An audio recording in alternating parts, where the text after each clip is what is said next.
Aconcagua in Argentina is the highest mountain in the Americas and one of the 7 summits on the 7 continents that many mountain climbers strive to conquer. From that mountain comes a legend of a climber who a very long time ago decided that he was going to conquer the Aconcagua and stand at its peak. However, that was glory he didn't want to share with anyone else, and so he set off on his own.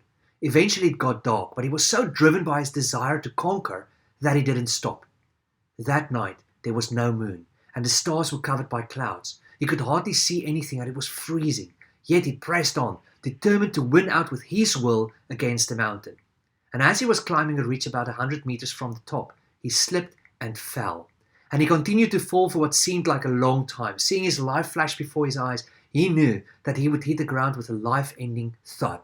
But suddenly, he felt an enormous jolt through his whole body that felt that it was going to rip him in half. Now, despite being totally focused on reaching the summit and thinking too much of his own skill and abilities, at least he had the foresight to tie the rope around his body to a stake he anchored in the ridge he was climbing. That action saved his life. But it was so dark that he couldn't see a thing and he didn't know how far up or down the mountain he was. All he knew was that he was in trouble. And so, reluctantly, he shouted, "God, please help me." And suddenly, there was a voice from heaven responding, "What do you want me to do for you?" "Save me," he said. "Do you really think that I can save you?" "Yes, of course," he said. And then the voice said, "Then cut the rope."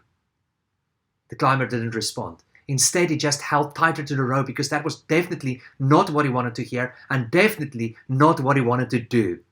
The legend goes on to say that the next day, people from the village found the body of a frozen mountain climber, apparently hanging onto a rope with all his strength, 2 feet off the ground.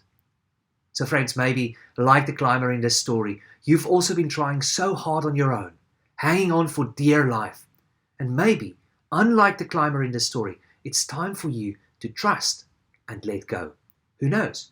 You may just be 2 feet off the ground.